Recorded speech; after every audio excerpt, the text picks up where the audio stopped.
আয়নায় প্রতিফলিত মুখটি কি সত্যি আমাদের আসল রূপ, নাকি এটি কেবলই মনের এক চতুর কারসাজি? আজকে আমরা এমন একটা বিষয় নিয়ে ঘাটাঘাটি করব যা সাধারণ মানুষের রাতের ঘুম কেড়ে নেওয়ার জন্য যথেষ্ট। একদম ঠিক বলেছেন। আজকের এই গভীর আলোচনায় আমরা মূলত জুলিয়ান ব্যাগিনির লেখা বিখ্যাত বই দ্য ইগো ট্রিক নিয়ে কথা বলবো। হ্যাঁ, আর এর পাশাপাশি বেশ কয়েকটি গবেষণাপত্র ও স্নায়ুবিজ্ঞানের প্রবন্ধও আমরা দেখেছি। এই সোর্সগুলো পড়তে গিয়ে আমার বারবার মনে হচ্ছিল, আমরা নিজেদের সম্পর্কে যা ভাবি, মানে আমাদের যে পরিচয় নিয়ে আমরা এতটা নিশ্চিত থাকি, তার ভিত্তি আসলে কতটা নড়বড়ে। আসলে আমাদের এই আলোচনার মূল উদ্দেশ্যই হলো এটা খুঁজে বের করা যে আমাদের আদৌ কোনো নির্দিষ্ট অপরিবর্তনীয় আত্মা বা কোর আইডেন্টিটি বলে কিছু আছে কিনা। ঠিক। আর যারা জুলিয়ান ব্যাগিনির নাম শোনেননি, তাদের জন্য একটু বলে রাখি, তিনি এমন একজন লেখক যার দর্শনে পিএইচডি রয়েছে। মানে তিনি শুধু মনস্তত্ত্বের ওপর নির্ভর করেননি। হ্যাঁ, তিনি অত্যন্ত নিখাত দার্শনিক দৃষ্টিভঙ্গি আর আধুনিক স্নায়ুবিজ্ঞানের লেন্স দিয়ে মানব পরিচয়ের এই পুরো ব্যাপারটাকে বিশ্লেষণ করেছেন। এই বইটার সবচেয়ে আকর্ষণীয় দিক হল তিনি রহস্য তৈরি করার জন্য কোনো চরমপন্থী দাবি কিন্তু করেননি। মানে তিনি এমন বলেননি যে আমাদের কোনো অস্তিত্বই নেই। একদমই না। তিনি এমন বলেননি যে সবকিছুই মায়া, বরং তিনি বিজ্ঞান, দর্শন আর মনস্তত্ত্বের এক অপূর্ব সমন্বয়ের মাধ্যমে দেখিয়েছেন যে আমাদের অস্তিত্বের ধরনটা আসলে আমরা যতটা সরল ভাবি তার চেয়ে অনেক বেশি চমকপ্রদ। বুঝতে পারছি। তিনি খুব চমৎকারভাবে বুঝিয়েছেন যে আমাদের পরিচয় কোনো কঠিন পাথরের মতো স্থির কিছু নয়, এটা বরং প্রতিনিয়ত পরিবর্তনশীল এক চলমান প্রক্রিয়া। আচ্ছা, এই চলমান প্রক্রিয়ার কথা যখন উঠলই, তখন আমার মাথায় একটা অদ্ভুত প্রশ্ন আসছে। এই যে ৩ বছর বয়সে সেই ছোট্ট শিশুটি আর আজকের এই পরিণত মানুষটি, এই দুজনের মধ্যে আসলেই কি কোনো যোগসূত্র আছে? খুব সুন্দর একটা পয়েন্ট ধরেছেন। মানে চলুন বিষয়টা একটু খুলে দেখা যাক। আমরা সাধারণত আমাদের পরিচয়ের ক্ষেত্রে একটা তত্ত্বে খুব শক্তভাবে বিশ্বাস করি, যাকে বলা যায় পার্ল থিওরি বা মুক্তা তত্ত্ব। হ্যাঁ, মানুষ সাধারণত ভাবে তাদের ভেতরে এমন একটি নির্দিষ্ট অপরিবর্তনীয় সত্তা আছে যা একটা মুক্তার মতো খাঁটি আর স্থির। ঠিক তাই। বয়স বাড়তে পারে, চেহারা বদলাতে পারে, পরিস্থিতি পাল্টে যেতে পারে, কিন্তু ওই ভেতরের আমিটা নাকি কখনোই বদলায় না। কিন্তু এই ধারণাটা যে কতটা ভুল, তার সবচেয়ে বড় প্রমাণ হল ফিনিয়াস গেজের সেই বিখ্যাত ঘটনাটি। ফিনিয়াস গেজের ঘটনাটি তো পরিচয়ের পুরো ধারণাকেই একেবারে শেকড় থেকে নাড়িয়ে দেয়। হ্যাঁ, যাদের এই ঘটনাটি জানা নেই তাদের জন্য একটু বিশদে বলা দরকার। গেজ ছিলেন একজন রেল লাইন কর্মী। 1848 সালের কথা। একদিন কাজ করার সময় বিস্ফোরক ব্যবহারের কারণে একটা ৩ ফুট লম্বা আর ১ ইঞ্চির বেশি পুরু লোহার রড তীব্র বেগে ছিটকে আসে। বাপরে, ৩ ফুট লম্বা রড! হ্যাঁ, এবং রডটি তার গালের নিচ দিয়ে ঢুকে সোজা মাথার খুলি ভেদ করে বেরিয়ে যায়। ঠিক তাই। এই রডটি তার মস্তিষ্কের ফ্রন্টাল লোব পুরোপুরি নষ্ট করে দেয়। কিন্তু আশ্চর্যের বিষয় হল, এত বড় দুর্ঘটনার পরও তিনি মারা যাননি। এমনকি তিনি অন্ধ বা পক্ষাঘাতগ্রস্তও হননি, তাই না? একদমই না। কিন্তু আসল চমকটা দেখা গেল তার আচরণে। দুর্ঘটনার পর তার পুরো ব্যক্তিত্ব সম্পূর্ণ পাল্টে গেল। এখানে এই পাল্টে যাওয়ার পেছনের স্নায়বিক মেকানিজমটি বোঝা খুব জরুরি। আসলে মস্তিষ্কের ফ্রন্টাল লোব মূলত মানুষের আবেগ নিয়ন্ত্রণ করে, পরিকল্পনা করা, সামাজিক আচরণ বা ইম্পালস কন্ট্রোলের কাজটা এই অংশই করে। তার মানে যিনি আগে ছিলেন অত্যন্ত শান্ত, ভদ্র এবং দায়িত্বশীল একজন মানুষ যাকে সবাই বিশ্বাস করত, সেই মানুষটি হয়ে উঠলেন চরম রাগী আর অসংযত। হ্যাঁ, তিনি অকথ্য ভাষায় গালিগালাজ করা এক মারমুখী ব্যক্তিতে পরিণত হয়েছিলেন। তার কাছের মানুষেরা তো বলতে শুরু করেছিল যে এ তো আর গেজ নেই। আচ্ছা, আমার খটকা লাগছে ঠিক এই জায়গাতেই। মস্তিষ্ক বদলালে বা মস্তিষ্কের একটি নির্দিষ্ট অংশ নষ্ট হলে যদি একজন মানুষের স্বভাব, চরিত্র, নীতিবোধ পুরোপুরি বদলে যায়, তবে সেই খাঁটি মুক্তাটি আসলে কোথায়? খুব যৌক্তিক প্রশ্ন। ফিনিয়াস গেজের ঘটনাটি আমাদের বাধ্য করে এই সত্যটা মেনে নিতে যে আমাদের পরিচয় আমাদের জীববিজ্ঞানের বাইরে অবস্থান করে না। এখানে অ্যালজাইমার রোগের উদাহরণটিও বেশ প্রাসঙ্গিক। ও আচ্ছা, অ্যালজাইমারের ক্ষেত্রে স্মৃতির যে বিষয়টা ঘটে, তাই তো? ঠিক। যখন একজন মানুষের অ্যালজাইমার হয় তখন তার মস্তিষ্কের নিউরনগুলো ধীরে ধীরে মারা যেতে থাকে। আর স্মৃতির সাথে সাথে সেই মানুষটির সারা জীবনের গড়ে তোলা পরিচয়, তার পছন্দ, অপছন্দ, আপনজনদের প্রতি অনুভূতি সবকিছুই হারিয়ে যেতে বসে। স্মৃতির এই বিনাশ যখন চরম আকার ধারণ করে তখন তো একটা মানুষের পুরো অস্তিত্বই যেন বিলীন হয়ে যায়। একদম। তার মানে আমাদের স্মৃতি এবং সুস্থ মস্তিষ্ক ছাড়া আমাদের সেই তথাকথিত স্থির পরিচয়ের কোনো ভিত্তি নেই। দাঁড়ান, একটু খতিয়ে দেখি ব্যাপারটা। তাহলে আমাদের আসল রূপটা কি? আমরা কি কেবলই কিছু নিউরনের সমষ্টি? এই প্রশ্নের উত্তরে অষ্টাদশ শতাব্দীর বিখ্যাত দার্শনিক ডেভিড হিউম একটি চমৎকার তত্ত্ব দিয়েছিলেন, যাকে বলা হয় বান্ডেল থিওরি বা বান্ডেল তত্ত্ব। বান্ডেল থিওরি ব্যাপারটা কেমন? হিউম বলেছিলেন, মানুষের ভেতরে মুক্তার মতো কোনো স্থির কেন্দ্র বা অপরিবর্তনীয় সত্তা নেই। আমরা হলাম কেবলই পরিবর্তনশীল চিন্তা, আবেগ, স্মৃতি আর পারিপার্শ্বিক অভিজ্ঞতার একটা চলমান বান্ডেল বা পুটলি। আচ্ছা। মানে ধরুন একটা লাকড়ির আঁটি, সেখান থেকে একটা লাকড়ি বের করে নেওয়া হলো, আবার নতুন একটা লাকড়ি যোগ করা হলো। আঁটিটা কিন্তু বাইরে থেকে দেখতে আঁটিই থাকছে, কিন্তু তার ভেতরের উপাদান প্রতিনিয়ত বদলাচ্ছে। ঠিক তাই। আমাদের পরিচয়ও ঠিক এমনই। এটি বিভিন্ন অভিজ্ঞতা, বিশ্বাস ও আবেগের সংমিশ্রণ মাত্র। এর কোনো নির্দিষ্ট কেন্দ্রবিন্দু নেই। লাকড়ির আটির এই বান্ডেল থিওরিটা বুঝতে পারছি, কিন্তু আমার একটা অদ্ভুত খটকা লাগছে। এই যে আমাদের এতগুলো স্মৃতির লাকড়ি, এগুলো যদি হঠাৎ করে একদিন হারিয়ে যায়? মানে ব্রেন থেকে মুছে যাওয়ার কথা বলছেন? হ্যাঁ, হঠাৎ করে একদিন যদি নিজের অস্তিত্বটাই মন থেকে পুরোপুরি মুছে যায়, তখন তাকে কি বলা হবে? এটা কি কোনো আধ্যাত্মিক মুক্তি, নাকি নিছকই কোনো রোগ? এই প্রসঙ্গে সুজান সেগাল নামের এক নারীর ঘটনাটা মনে পড়ছে আমার। সুজান সেগালের ঘটনাটি মানব মস্তিষ্কের রহস্যের এক চরম দৃষ্টান্ত। ১৯৮২ সালের ঘটনা। সুজান সেগাল প্যারিসের একটি বাসস্ট্যান্ডে দাঁড়িয়েছিলেন। হঠাৎ করেই কোনো রকম পূর্বলক্ষণ ছাড়া তার মনে হল তিনি নিজের সমস্ত অস্তিত্ব ভুলে গেছেন। বাপরে, কোনো কারণ ছাড়াই? হ্যাঁ, তিনি কে, তার পরিচয় কি, তার শরীরটা যে তার নিজের, এসব কিছুই তার আর মনে নেই। তার কাছে মনে হতে লাগল তার এই শরীরটা যেন স্বয়ংক্রিয়ভাবে চলছে। মানে তার নিজস্ব কোনো আমি নেই, অস্তিত্ব যেন এক বিশাল শূন্যতায় মিশে গেছে। ঠিক তাই। প্রথম প্রায় ১০ বছর তিনি এই ভয়ঙ্কর অবস্থার সাথে মানিয়ে নিতে অনেক থেরাপিস্টের কাছে দৌড়াদৌড়ি করেন।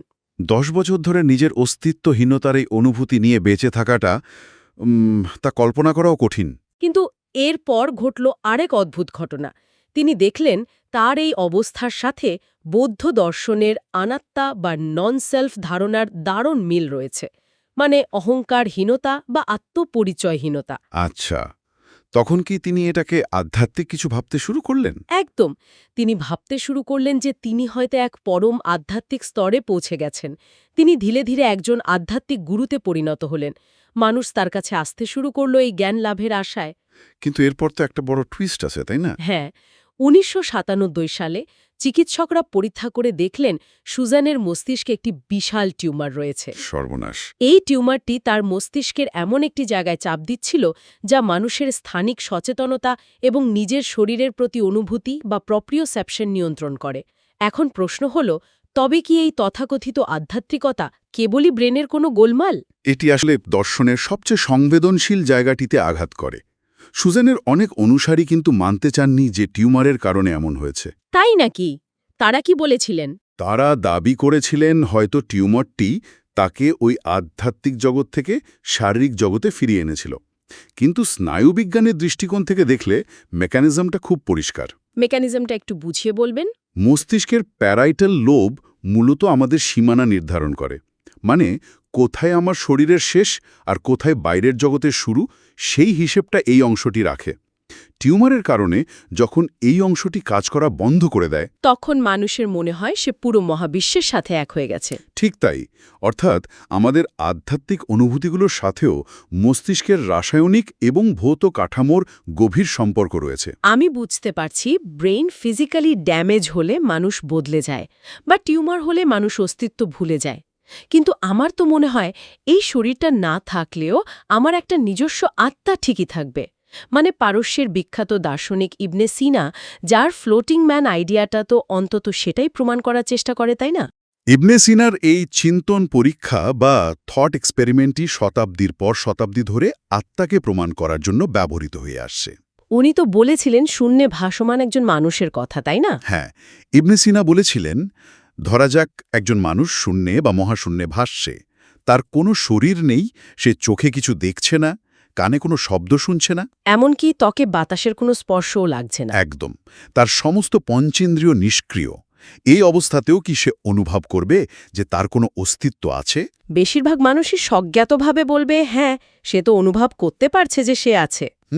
শুনতে তো বেশ যৌক্তিক মনে হচ্ছে। শরীর নেই, কিন্তু চিন্তার মাধ্যমে অস্তিত্ব তো টের পাওয়া যাচ্ছে। শুনতে খুব নিখুঁত মনে হলেও দার্শনিক জুলিয়ান ব্যাগিনি এর ভেতরে একটা বড় যৌক্তিক ত্রুটি ধরিয়ে দিয়েছেন। ত্রুটি কীরকম? যখন মানুষে ফ্লোটিং ম্যানের কল্পনা করে, তখন সে আসলে শরীর ছাড়া তার অস্তিত্ব কল্পনা করে না।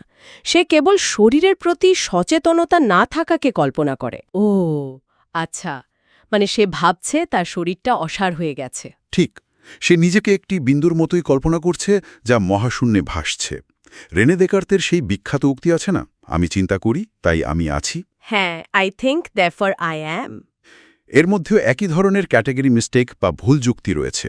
মানুষ চিন্তা করতে পারে মানে এই নয় যে মানুষের পরিচয় কেবলই একটি বায়বীয় চিন্তাশীল মন। এই চিন্তাগুলো করার জন্য তো একটি সুস্থ মস্তিষ্ক বা ভৌত কাঠামোর প্রয়োজন। এটা খুব সত্যি কথা।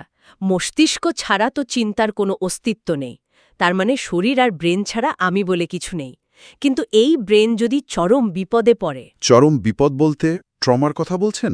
হ্যাঁ, ভাবুন একটি রহস্যময় দুর্গের ভেতর ১১ জন সম্পূর্ণ আলাদা মানুষের বসবাস। গল্পটি রূপকথার মতো শোনালেও এটি আসলে একটি মানুষেরই মনের চিত্র। চলুন এবার পরিচয় এবং মানসিক ট্রমার এক অদ্ভুত মেকানিজমের কথা আলোচনা করি। রবার্ট বি অক্সনামের ঘটনাটা, তাই না? একদম। ১৯৯০ সালে তার মাল্টিপল পার্সোনালিটি ডিসঅর্ডার বা যাকে বর্তমানে ডিসোসিয়েটিভ আইডেন্টিটি ডিসঅর্ডার বলা হয় তা ধরা পড়ে। তার একটি মস্তিষ্কের ভেতর ১১টি সম্পূর্ণ ভিন্ন ব্যক্তিত্ব বসবাস করত। বাপরে, ১১টি আলাদা ব্যক্তিত্ব একটি মস্তিষ্কের মধ্যে! স্নায়ুবিজ্ঞান আর মনস্তত্ত্বের দিক থেকে দেখলে এটি মানুষের আত্মরক্ষার একটি চরম আর বিস্ময়কর কৌশল। একটু বুঝিয়ে বলি ঘটনাটি। রবার্টের একটি ব্যক্তিত্বের নাম ছিল ববি, যে খুব চঞ্চল ছিল আর রোলার স্কেটিং করতে ভালোবাসত। আবার কিছুক্ষণ পরে হয়তো তার মধ্যে টমি নামের আরেকটি ব্যক্তিত্ব ভর করত। টমি তো প্রচণ্ড রাগী আর আক্রমণাত্মক ছিল, তাই না? হ্যাঁ, আর সবচেয়ে আশ্চর্যের বিষয় হল এই ব্যক্তিত্বগুলোর একে অপরের সম্পর্কে কোনো ধারণাই ছিল না। যখন ববি সামনে আসত তখন সে জানতই না যে টমি বলে কেউ আছে। বা রবার্ট নামের মূল মানুষটি কি করছিল সেটাও সে জানত না। একদম। এখন প্রশ্ন হল কেন এমন হয়? জানা যায় শৈশবের চরম মানসিক ট্রমা বা নির্যাতন থেকে বাঁচতে রবার্টের মস্তিষ্ক এই অদ্ভুত বিচ্ছিন্নতার কৌশলটি বেছে নিয়েছিল। যে কষ্টটা মূল রবার্টের পক্ষে সহ্য করা সম্ভব ছিল না, মস্তিষ্ক সেই কষ্টটা অন্য কোনো কল্পিত চরিত্রের উপর চাপিয়ে নিজেকে বাঁচানোর চেষ্টা করেছিল। ঠিক, এই ঘটনাটি আমাদের কি শিক্ষা দেয়? পরিবেশ বা পারিপার্শ্বিক পরিস্থিতি আমাদের পরিচয় গঠনে কতটা শক্তিশালী ভূমিকা রাখে, এটা তারই প্রমাণ নয় কি? অবশ্যই। আমরা যদি একটু বৃহত্তর প্রেক্ষাপটে বিষয়টি দেখি, তবে বুঝতে পারব যে আমাদের পরিচয় কোনো শূন্য স্থানে তৈরি হয় না। এটি পুরোপুরি সামাজিক প্রেক্ষাপট বা পারিপার্শ্বিক অবস্থার উপর নির্ভরশীল। সমাজবিজ্ঞানে একে লুকিং গ্লাস সেলফ বা সামাজিক আয়না বলা হয়। সামাজিক আয়না? মানে সমাজ আমাদের যেভাবে দেখে? ঠিক তাই। সমাজ আমাদের কিভাবে দেখছে, সমাজ আমাদের কাছ থেকে কি প্রত্যাশা করছে, তার উপর ভিত্তি করেই আমরা নিজেদের পরিচয় তৈরি করি। এর একটা ভয়ঙ্কর উদাহরণ হল ফিলিপ জিম্বার্ডোর সেই বিখ্যাত স্ট্যানফোর্ড প্রিজন এক্সপেরিমেন্ট। ও হ্যাঁ, যেখানে সাধারণ কলেজ ছাত্রদের কারারক্ষী এবং বন্দির ভূমিকা দেওয়া হয়েছিল। একদম। এই পরীক্ষায় সম্পূর্ণ সুস্থ মানসিকতার কিছু কলেজ ছাত্রকে নিয়ে একটা কৃত্রিম কারাগার তৈরি করা হয়েছিল। কিছু ছাত্রকে করা হলো রক্ষী। তাদের পরনে দেওয়া হলো খাকি ইউনিফর্ম আর চোখে মিরর্ড রোদ চশমা, যাতে তাদের চোখ দেখা না যায়। হ্যাঁ, আর কিছু ছাত্রকে করা হলো বন্দী। উদ্দেশ্য ছিল এটা দেখা যে একটি নির্দিষ্ট পরিবেশ আর ক্ষমতা মানুষের পরিচয়কে কিভাবে প্রভাবিত করে। ফলাফল তো খুব মারাত্মক ছিল, তাই না? মারাত্মক মানে মাত্র কয়েকদিনের মধ্যেই অভাবনীয় দৃশ্য দেখা গেল। রক্ষীর দায়িত্বে থাকা সাধারণ ছাত্ররা বন্দীদের ওপর চরম নিষ্ঠুর আচরণ করতে শুরু করে। তারা বন্দীদের মানসিকভাবে নির্যাতন করতে থাকে। বাপরে! তারা নিজেদের রক্ষীর চরিত্রের সাথে এতটাই মিশে গিয়েছিল যে পরীক্ষাটি মাঝপথে বন্ধ করে দিতে হয়। এই ছাত্ররা কিন্তু জন্মগতভাবে নিষ্ঠুর ছিল না, কেবল পরিবেশ আর তাদের দেওয়া ভূমিকা তাদের পরিচয়কে, তাদের সেই বান্ডেলকে সম্পূর্ণ নতুনভাবে সাজিয়ে দিয়েছিল। তার মানে আমাদের পরিচয় পরিস্থিতির দাস? পরিস্থিতি বদলালে বা সমাজ আমাদের অন্য চোখে দেখলে আমাদের পরিচয়ও বদলে যায়? অনেকাংশেই তাই। এই বইটিতে ড্রু মার্লেন নামের একজন ট্রান্স ওয়েমেনের কথা খুব গুরুত্বের সাথে উল্লেখ করা হয়েছে। তিনি ৪৩ বছর বয়সে নিজের লিঙ্গ পরিবর্তন করেন। আচ্ছা, তার অভিজ্ঞতা কেমন ছিল? তিনি বলেছেন, সমাজ যদি তাকে নারী হিসেবে স্বীকৃতি না দেয়, তাকে সেই অনুযায়ী সম্মান না করে, তবে তার নিজের ভেতরে যে পরিচয়বোধ রয়েছে তা মারাত্মকভাবে ক্ষুণ্ণ হয়। সমাজ যখন তাকে অবজ্ঞা করে তখন তার নিজের আত্মবিশ্বাস ভেঙে পড়ে। তার মানে সমাজ আমাদের কিভাবে গ্রহণ করছে তা আমাদের অস্তিত্বের জন্য অপরিহার্য। একদম। আবার আমরা যদি পশ্চিমা বিশ্বের ব্যক্তিকেন্দ্রিক সমাজের বাইরে তাকাই, যেমন ধরুন বরফের দেশে থাকা ইনুইট উপজাতির মানুষদের দিকে, তাদের পরিচয়ের মেকানিজম সম্পূর্ণ আলাদা। তাই নাকি? ইনুইট উপজাতির মানুষেরা নিজেদের পরিচয়কে কিভাবে দেখে? আমরা তো নিজেদের খুব স্বাধীন একটা সত্তা ভাবতে পছন্দ করি। পশ্চিমা সংস্কৃতিতে তো মানুষ নিজেকে একটি একক আর স্বাধীন সত্তা হিসেবেই ভাবে। আমি কি চাই, আমার স্বপ্ন কি, এগুলোই মুখ্য। কিন্তু ইনুইটদের কাছে তাদের পরিচয় হল তাদের গোষ্ঠীর পরিচয়ের একটা অবিচ্ছেদ্য অংশ। আচ্ছা, মানে তারা ব্যক্তি হিসেবে আলাদা কিছু ভাবে না? না, গোষ্ঠীর কেউ আনন্দে থাকলে তারা সবাই আনন্দিত হয়, আবার কেউ কষ্টে থাকলে পুরো গোষ্ঠী সেই কষ্ট ব্যক্তিগতভাবে ভাগ করে নেয়।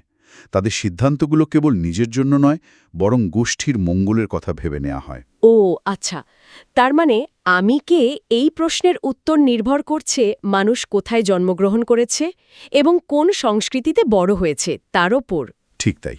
কিন্তু ঠিক এই জায়গাতেই বিষয়টা সবচেয়ে চমকপ্রদ আর কিছুটা ভয়েরও হয়ে ওঠে। প্রতিদিন সকালে আমরা যে চা বা কফি বেছে নিই, সেটা কি সত্যিই আমাদের নিজস্ব স্বাধীন সিদ্ধান্ত, নাকি পরিস্থিতির এক অনিবার্য পরিণতি? খুব গভীর একটা প্রশ্ন করেছেন।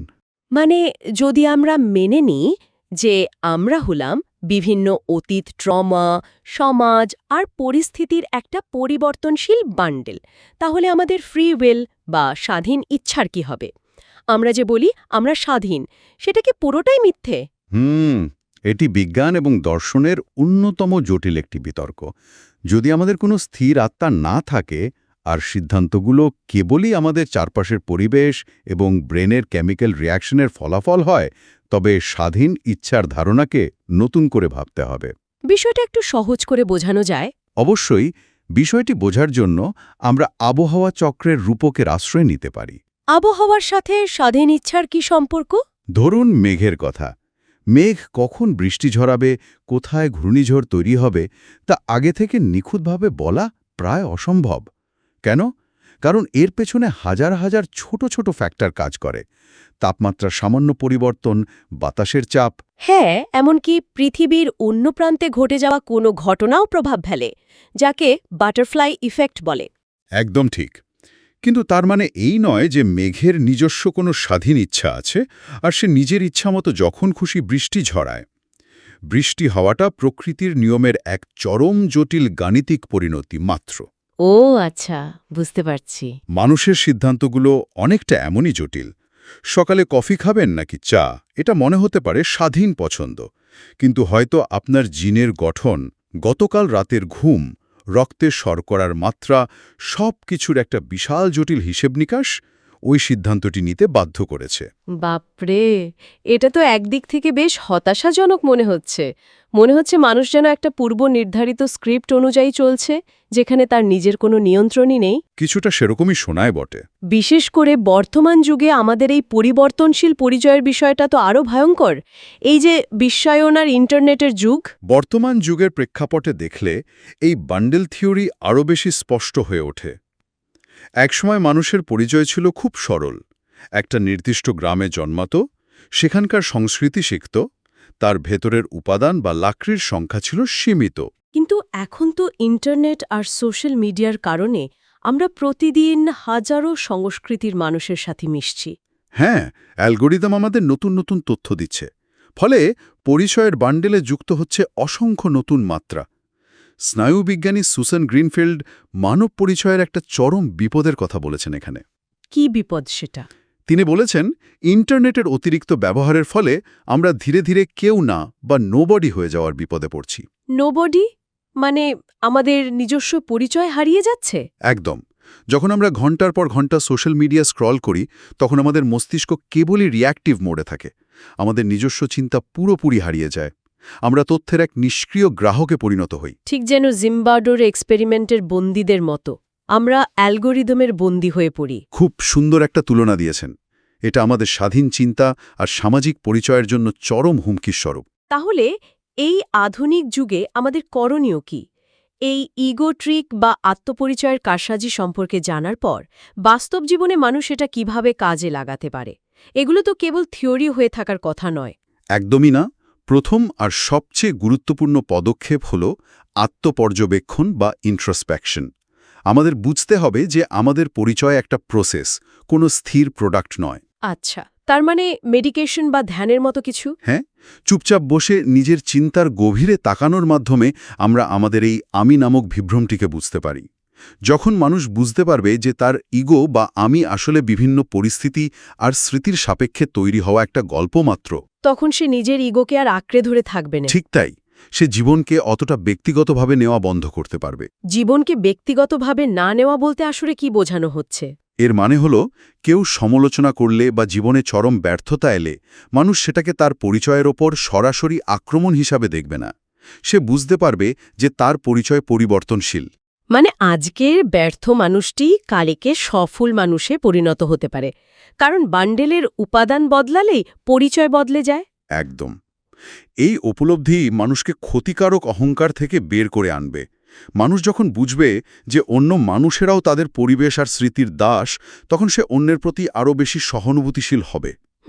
কারণ তখন বোঝা যাবে যে কারো খারাপ আচরণ তার জন্মগত আত্মার দোষ নয়, বরং পারিপার্শ্বিক পরিস্থিতির একটা জটিল ফসল মাত্র। ঠিক বলেছেন। আচ্ছা, পুরো আলোচনার মূল বিষয়গুলো যদি আমরা একটু সংক্ষেপে টেনে আনি, আমরা দেখলাম যে আমাদের ভেতরে মুক্তার মতো অপরিবর্তনীয় কোনো স্থির সত্তা নেই। আমরা হলাম ডেভিড হিউমের সেই লাকড়ির আটির মতো একটা চলমান বান্ডেল। একদম। মস্তিষ্ক, স্মৃতি, সমাজ এবং পারিপার্শ্বিক অভিজ্ঞতার ভিত্তিতে এটি প্রতিনিয়ত বদলায়। ফিনিস গেজের মস্তিষ্কের আঘাত হোক বা জিম্বার্ডোর কারারক্ষী হওয়ার পরীক্ষাই হোক, সবকিছুই প্রমাণ করে যে আমরা পরিস্থিতির সাথে সাথে নতুন রূপ নিই। আর এই ইগো ট্রিকটা বুঝতে পারলে আমরা আরও সহনশীল হতে পারব। তার মানে আমাদের কোনো স্থির পরিচয় না থাকাটাই কিন্তু কোনো দুর্বলতা নয়, বরং এটাই আমাদের জীবনের আসল সৌন্দর্য। ঠিক তাই। একটা গল্প যেমন সময়ের সাথে সাথে নতুন অধ্যায় যুক্ত হয়ে পূর্ণতা পায়, আমাদের এই চলমান রূপটিই হল সেরকম সুন্দর। দারুণ একটা সমাপ্তি টেনেছেন। তবে এই আলোচনা শেষ করার আগে আমি এমন একটা চিন্তার খোরাক রেখে যেতে চাই, যা হয়তো অনেককেই নতুন করে ভাবাবে। অবশ্যই, সেই মগজ ধোলাই করা ভাবনাটি কি? ধরা যাক, ভবিষ্যতের কোনো এক উন্নত প্রযুক্তির যুগে টেলিপোর্টেশনের আবিষ্কার হলো। একজন মানুষ একটা মেশিনে ঢুকলেন, সেই মেশিন তার শরীরের প্রতিটি অণু পরমাণুর নিখুঁত স্ক্যান করে তাকে পৃথিবীতে ধ্বংস করে দিল। বাপরে! তারপর? ঠিক সেই মুহূর্তেই অন্য কোনো গ্রহে, ধরুন মঙ্গলে, ওই স্ক্যান করা তথ্য ব্যবহার করে হুবহু তার একটি নিখুঁত কপি তৈরি করা হলো। সেই নতুন শরীরটির মস্তিষ্কে পৃথিবীর মানুষটির সমস্ত স্মৃতি, আবেগ, ভয়, ভালোবাসা সব নিখুঁতভাবে কপি করা আছে। আচ্ছা। এখন বড় প্রশ্ন হল, সেই মঙ্গলে তৈরি হওয়া নিখুঁত কপিটি কি তখনও সেই পৃথিবীর মানুষটি থাকবেন, নাকি সে সম্পূর্ণ অন্য কেউ? যদি সে ওই একই মানুষ হয়ে থাকে, তবে মানব পরিচয় আসলে কোথায় বাস করে? আমাদের এই রক্তমাংসের শরীরে, নাকি কেবলই কিছু তথ্যের বিন্যাসে? উফ, সত্যি মাথা ঘুরিয়ে দেওয়ার মধ্যে একটা প্রশ্ন। এর উত্তর খোঁজাটা নিশ্চয়ই দারুণ একটা মানসিক ব্যায়াম হবে শ্রোতাদের জন্য। তো দীর্ঘক্ষণ যারা আমাদের সাথে এই গভীর আলোচনায় ছিলেন, আশা করি নতুন কিছু ভাবার খোরাক মিলেছে। আশা করি সবাই নিজেদের সম্পর্কে সম্পূর্ণ নতুন একটা দৃষ্টিকোণ পেয়েছেন। একদম। আর যদি এই ভিডিওগুলো এবং জ্ঞানভিত্তিক আলোচনাগুলো ভালো লেগে থাকে, তবে বিনীতভাবে অনুরোধ করব আমাদের ইংলিশে চ্যানেলটি সাবস্ক্রাইব করার জন্য। আপনাদের সমর্থনই আমাদের এই ধরনের আলোচনা চালিয়ে নেওয়ার মূল অনুপ্রেরণা। সবাই ভালো থাকবেন, নতুন কিছু ভাবতে থাকবেন আর নিজের ভেতরের পরিবর্তনশীল আমিটাকে প্রতিদিন নতুন করে আবিষ্কার করবেন। শুভকামনা।